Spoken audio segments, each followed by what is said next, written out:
Yes, friends, good morning and welcome one and all.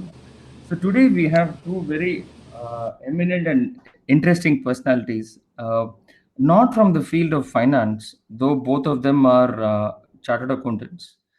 Uh, Mr. Gopalakrishna Raju, of course, he is an office bearer. He's been an elected member of the profession uh, across both CA and CS academies as well as CMA institutes, and someone who's extremely active in the seminar and knowledge dissemination space. And Raju is also in the board of registered valuers in India. So, someone who can also give us a perspective on how the valuation industry looks at what is happening at this point from a regulator and statutory perspective. So, now, Raju, as a regulator valuer, are the institutions coming up with appropriate standards to consider this contingency going forward? So, at the outset, let me first thank Divakar Vijay Sarathi and his entire team for bringing out a webinar on the latest topic, especially impact on real estate valuations. And all the 100 participants who are online now, this is the success of the topic as well as the people behind this particular team. Now, coming to this topic, impact on real estate valuation. Point number one, there has been various aspects, and almost every day we have been seeing only negative news. Especially, people say there will be price variations of key raw materials in real estate, especially sand or cement or whatever the steel it is. There will be production slowdown. There will be cash flow constraints. There will be supply chain disruption. Labor force, it will be very difficult to assemble back again. There are places where they retain the existing labor force, the present labor force, and maintaining in this particular lockdown that labor force is also a challenge for them. And more so, consumer sentiments post lockdown with respect to the buying spree or the buying mentality, will it be same post lockdown? All these negative aspects have been loud spoken in everyday newspapers, magazines, as well as in what do you call it as social medias, etc. But what I perceive is number one and two, the topic, the question that was put to me by Divakar is, do you see any change or any recommendations brought out by professional institutes? Yes, it does, especially Institute of Chartered Accountants of India. They have brought out an exclusive COVID-19 impact with respect to presentation of financial statement as of 31/3/2020. That is one aspect they have brought, where and all they have to keep track of the changes that will impact their financial statements. Second, international valuation standards. I repeat, IVS. They have also come out with a research paper, especially with respect to valuations. Now, people, those who want to, especially commercial properties. I repeat, I'm coming to the commercial properties. No, Yes. very important part. Those organizations who have actually committed for commercial properties, they now will think twice.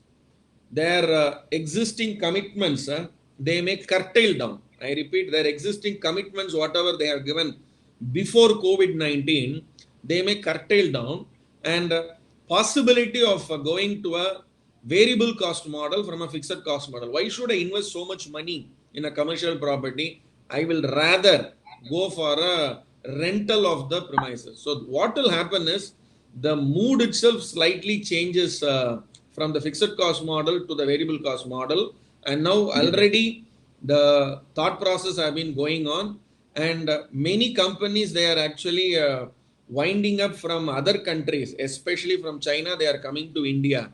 Will they prefer the fixed cost model or they prefer a variable cost model? So to start with, the variable cost model will be on the most probable take off. Therefore, valuations of property on market approach or on cost approach will be kept aside, and they will do the valuations only based on the income approach. So this is how the trend is now going. Thank you very much for the first question. I'll be waiting for the next question. Fantastic, Raju. So that's a very interesting take through what we've got. So now, Raju, if you look at it, you are also an auditor. You also audit banks. Now, from an ICA perspective, when you are now looking at secured portfolio of banks in a scenario where the collateral values are at least, let's conservatively look at 25-30% lower than normal levels. Even though the loan is being repaid, it would effectively be an unsecured loan. To the extent of depreciation in the value. So as an auditor, how do you look at this, or is the institute come up with specific guidelines for bank audits, given the fact that bank audit is already started with many institutions? It's a very unique scenario. Maybe academically we would not have even thought of this kind of scenarios. Yes. Generally, what we would have thought is a loan can be a secured loan or an unsecured loan. Correct. So what do you mean by a secured loan? If it is a 40 lakhs, the security will be worth more than 40 lakhs. Correct. With an unsecured loan, there is no security. I have not taken any encumbrance or any asset. Correct. But this situation is very unique, where on the advance that is given, the security which was originally worth more than the advance, today it has come down below the whatever the borrowed money by the respective borrower. Now, the accounting itself, the entire world, we are now sitting erect by looking at this scenario, how the presentation of the information in financial reporting will totally change.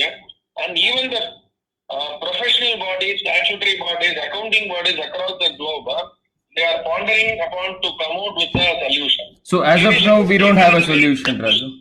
No. Simple perspective. What will happen is the portion to that extent which is secured. For example, out of 40 lakhs, the secured portion has come down because of the undervaluation to 25. Yes. The entire advance amount will be now classified into two parts. One portion will be secured, the other portion will be called as an unsecured. Yes. Which is actually a tremendous exercise. Yes. Unless and otherwise, only for a material transaction they do it. Doing it for everything will be a mundane exercise. Exactly, and it's and time consuming as well, right? The fact that you are given few days to finish. Very interesting. Very, very interesting. So I think it's an interesting takeaway where I think markets where you have scenarios of much higher migrant mix, or where you have a very low native ratio in the total population, the volatility would be far higher than markets where you have a far higher native population staying, and age also makes a huge difference. Very interesting perspective. Now coming back to you, Raju. Now tell me, the other day there was a news report that going by the current scenario, nearly half of BSE 500 companies would become NPAs. Now, as auditors, given the current, because they don't have adequate collaterals to honor their commitments. Now, in this scenario, as an auditor, would you challenge the going concern assumption, Raju? Or is our institute also working on this? This is a very important question, actually. Normally, when the scenario is non-payment of borrowings, then the question of going concern challenges can be taken into consideration. But this is a very extreme scenario. Correct. And a very unique circumstances, and where non-payment of expenses should not be considered as a challenge to going concern. This is number one. Number two, Reserve Bank of India, end of March, they have come out with COVID-19 regulatory measures. Direction. They have brought one direction. In that particular direction, they have made it very clear that the respective banks, it is actually an advisory COVID-19 regulatory direction. It is not a direction to the bank. It is actually an advisory to the banks to actually implement many of the schemes with respect to the revival mode. What is that? Number one. Okay. Number one is giving an ad hoc limit. The RBI hasn't mentioned that you have to relax. You should not check their financials. You should not. You have to give an ad hoc limit like that. They have not mentioned. What they say is working capital limit can be enhanced. This is the term they have used. Okay. So therefore, many banks they are coming out with their own model of ad hoc working capital limits, giving 10%, 25%. And they have also put one rider. What is that rider? Until people they come to normalcy, that is up to 31st of May or up to 30th of June. Sorry, up to 30th of June. Okay. These limits will be enhanced so that the challenge with respect to going concern is automatically deferred or it is actually taken care. Second, they have to come out with whoever are taking those financial socks from the banks, they have to actually come back and substantiate with their financial statements. Yes, my revenues have stopped, my revenues have dropped, my expenses have gone up, I have a cash flow crunch. They have to actually substantiate through their financial statements. So therefore, there will be a huge responsibility on the financial professionals also to verify this particular COVID impact on their financial statements, and only based on that particular financial statement, okay, you are actually substantiating your stand of borrowing. So we will continue this. Yes, they have to first shell out that particular ad hoc limit. Then only their existing limit can continue. So it is only a tip, not a permanent enhancement of limit. So this is number one. Your question is an ultimate question with respect to going concern challenges. Of course, there are probabilities very high that many companies may be shut down. This is the place where Reserve Bank of India has to come out with restructuring proposals. I repeat, Restructuring. Business restructuring. The concept of doing business erstwhile, what we call it as BC, before Corona, and AC, after Corona. Okay. After Corona, the concept will be people will come together, share resources, bring down their costs. There will be restructuring in business. Naturally, possibility of the existing limits cannot continue. They have to come out with a restructuring proposal, sharing of the limits among the other group associates. All this will happen. So then only survival is possible. It is not by using the historic, traditional, or what do you call it, as age-old IRAC norms application of that killing the industry. Okay. There is a change that is happening. People have now realized technology is very, very important. Very, very important. Get it. Today, what is connecting us, even in this lockdown, it is only technology. Correct. So therefore, they will give more importance to those companies who are coming forward with the restructuring, and Reserve Bank of India is slowly under that particular mood, and all banks are also in that particular mood. Yes, those who are coming forward with the restructuring proposal. That is why the Insolvency Bankruptcy Code has been kept muted. It has been muted. For 6 months it has been muted. Correct. So that people should not, the creditor should not pressurize legally through the IBC route also. Get it.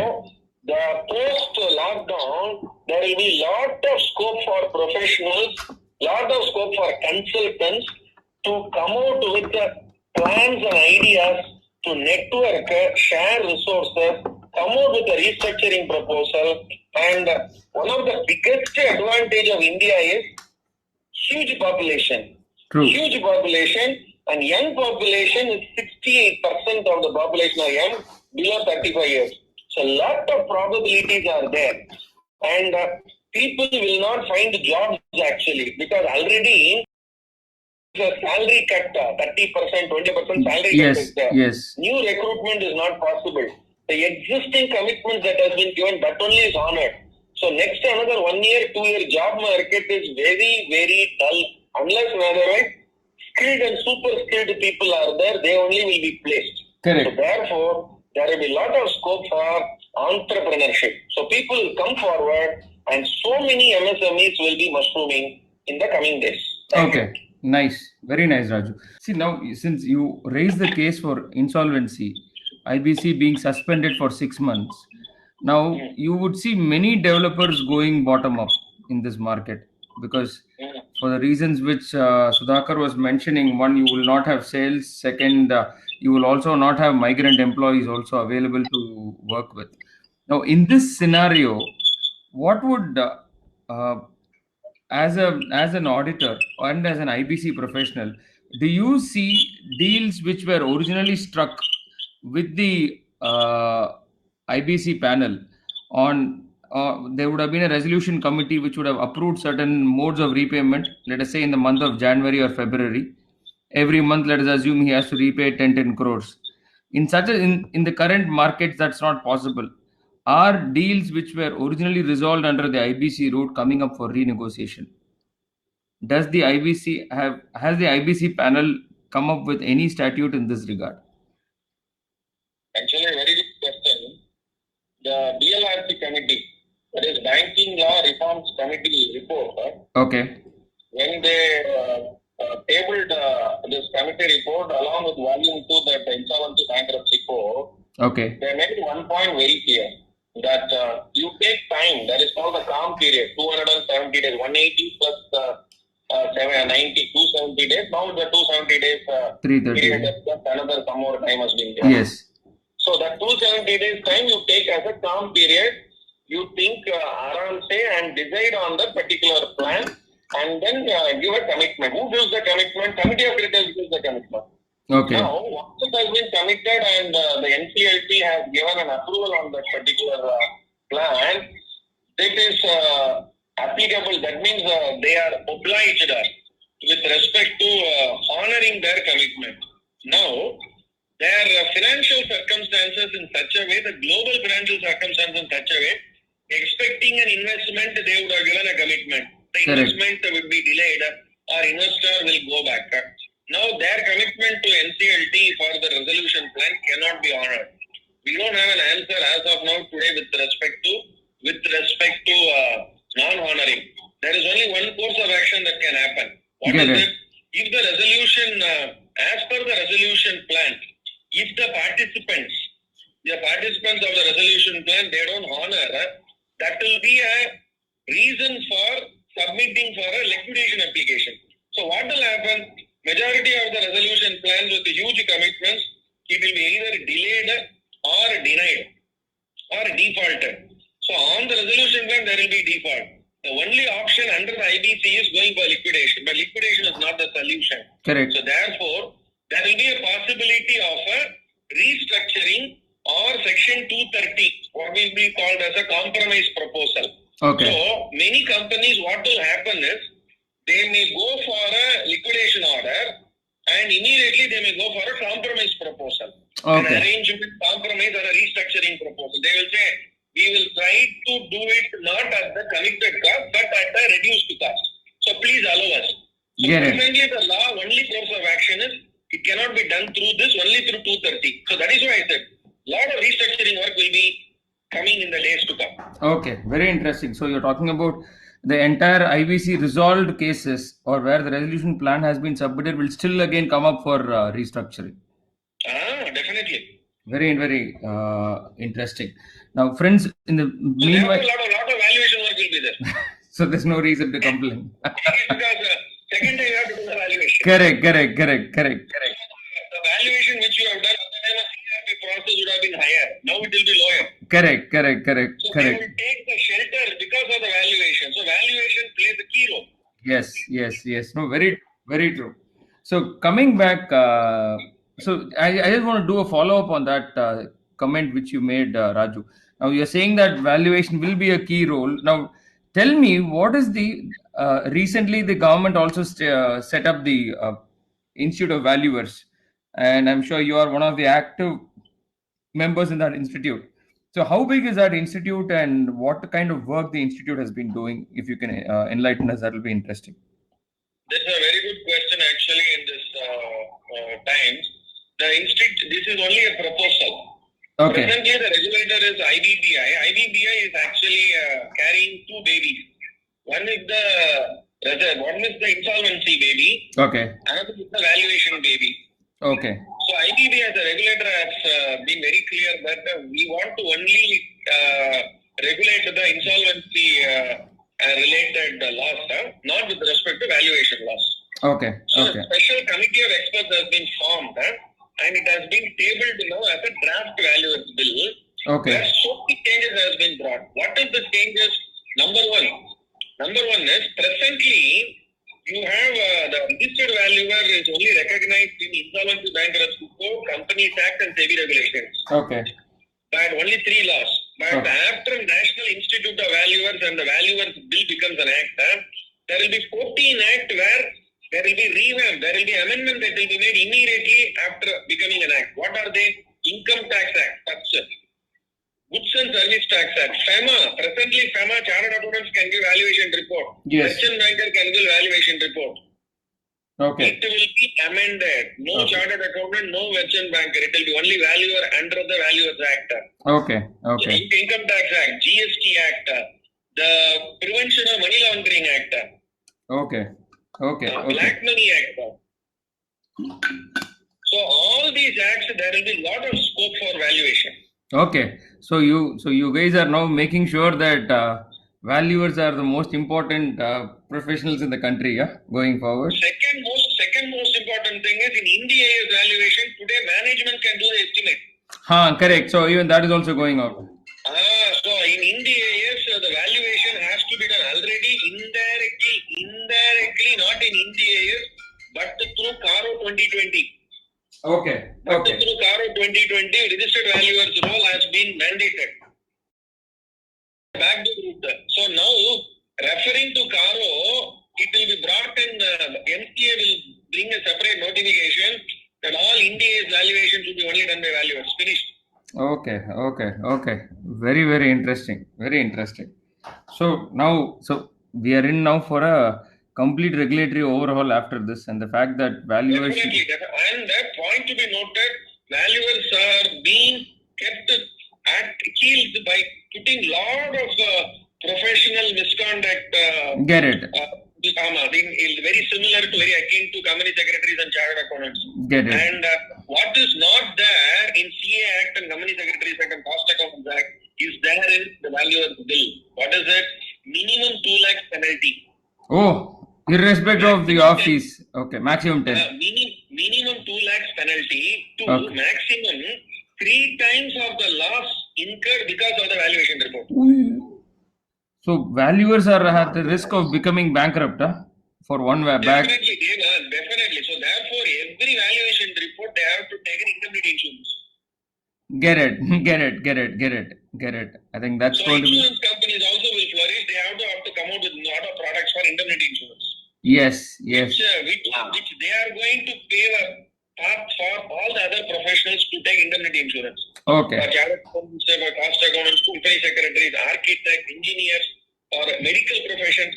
Okay. They will be pioneer in propagating the indemnity insurance product. Nice. Very interesting. Now, I think Raju, just taking that through, I think this is a straight problem for someone like you to take it up with the institute, Raju. Non-standardization of valuation reports.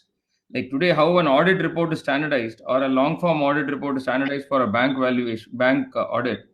I think even property valuation reports have to get standardized, right? Eventually. Absolutely. This is one aspect which has not been addressed for all these years. True. Which has now been addressed in the new valuers bill. Okay. Where the National Institute of Valuers will set up a valuation standards committee. Okay. And through that committee, the valuation standards will be number 1, will be made mandatory. Number 2, guidance with respect to application of valuation standards also will be made mandatory. Okay. Number 3, the format of the valuation report also will be made mandatory. The word shall is used in the valuer's bill. Get it. First time. So the coming days are going to be sunrise days. Get it. All those for example, Mr. A will give a very good valuation report with format. He will not share it with anybody. True. Mr. B will give a very poor valuation report. So that and all will be gone now, and only what will go to A. Now it is gone. The format has to be followed by everybody. Get it. Very interesting. I think you guys can catch up offline on this particular issue and see how this can be resolved. Now we have a question now from Dhanapal, again a very eminent company secretary, on can you enlighten the difference between Ind AS valuation and the valuation done by registered valuers? Oh, definitely. Number Yes. one difference is valuation done by registered valuers. So it is only for 3 laws. Number one, as I told you, Insolvency Bankruptcy Code, SEBI regulations, as well as Companies Act. Ind AS doesn't speak about who should do valuation. I Okay, repeat, who should do valuation? get it. It doesn't speak about it. For example, Ind AS 38 intangible asset. Who can do valuation intangible asset? Management estimate. Get it. I mean, that's how accounting Management standards work. estimate. Correct. Number two, management will have an internal valuer, or he can arrange an external expert to get the valuation and say this is asked by the board of directors and we are going to implement it. That's all. Today there is no scope defined with respect to valuation under Ind AS. Fair value they say, but who should do the fair value? Get it. It is open. There is no gate. There is no territory. There is no circumference. Get it. So what has happened is, I don't want to mention the so-called big accounting firms. They have made their own territories and they have said this is our territory. Others can't take this pie. Now Okay. that territory will be shattered, and most important, Ind AS valuation. The Ministry of Corporate Affairs is very clear. Once Valuers Bill becomes a Valuers Act, they are going to make Ind AS valuation mandated only by valuers. Because valuers, I can question them. Get it. But those who have done the valuation, how can I question them? Correct. And management will have their own. You're right. All window dressing as possible. Exactly. Nice. So, another question, Raju, which has come on WhatsApp. I think this is for Krish. Now, there has been a lot of talk on residential and commercial properties valuation. How do you see, given the fact that Chinese companies are likely to move to India, how do you see industrial property valuations moving on? There is a lot of scope actually. Raju, okay, let Raju finish. Krish, I'll come back to you on that. Sorry for that. Since I have one point I want to share, after that. Yes, please, Raju. Please. With respect to state governments, have to be very proactive. Get it. Very, very proactive, and they have to come out with the regional industries, what you call it as policies. Like how you have a foreign trade policy, they should have a regional industries policy. Okay. That actually should, that is already there, but they have to make a lot of changes with respect to inviting foreign companies with respect to the respective line, especially states like West Bengal, states like Tamil Nadu, Maharashtra, Gujarat, they have to come out with, so Tamil Nadu has to be pioneering first, coming out with the first regional industry policy with respect to inviting foreign companies to come here and put their shops. Get it. Is there there's a question from Mr. Babu? Is there a minimum threshold of property value for which registered valuers report is being mandated? Raju, can you take that? Yes. No, is there a minimum threshold of property value for which registered valuers report is being made mandatory? As of now, there is no such thing. But possibly there can be a model that can be brought out by the National Institute of Valuers. Okay. This is the kind of recommendation we have to give to, because on the new draft Valuers Bill, the expected views of the professionals are expected sought before 14th of May 2020. Okay. So this can be one view we can actually give to a Ministry of Corporate Affairs. Thank you. Fantastic. So move on. Will intangible valuation be considered in liquidation value? As I presume it will be zero. Is that will that be negative? Will that be zero at this point in time? Any? Right. No, it can't be. See, intangible and never be zero unless and otherwise there is no economic benefit for it. Correct. So even in the time of liquidation, maybe values would have come down, but Okay. it cannot be zero. Get it. Maybe people will have to understand what is the worth of the intangible asset. Unless and otherwise some other better technology, better intangible asset which is second generation, third generation is available, definitely the old intangible asset value will be zero. Until such time a better IA is there, the existing IA will definitely have worth, not just because the company has gone for liquidation. Okay. Get it. Raju, now you said income-based valuation is what is going to happen in future. Now, if you look at properties like hospitals and theaters, they've got completely affected through this in this COVID situation. Hospitals are running at 10-15% of their capacity. Theaters are being shut. I think they'll be the first to be shut and last to open. Now, in this scenario, do you see their valuations plummeting at this point in time drastically in the near future? If you were to value it. No. Actually, entertainment industry itself is going for a total revamp because already we have moved from YouTube. YouTube is actually a model people have already been adopted to it. Second, we are moving for Amazon Prime, Netflix, that particular model. And third, all the producers, maybe they are against Surya and Jyotika in bringing out film directly releasing in Amazon Prime or Netflix, but that is going to be the future. Already, Padma Shri Kamal Hassan has thought about it in releasing the film not in theaters but only directly through the direct-to-home model. So the direct-to-home model will be the future actually. And maybe I will not use the word future; it is the next near future. Okay. So therefore, theaters have to be revamped. They have to think of a different revenue model.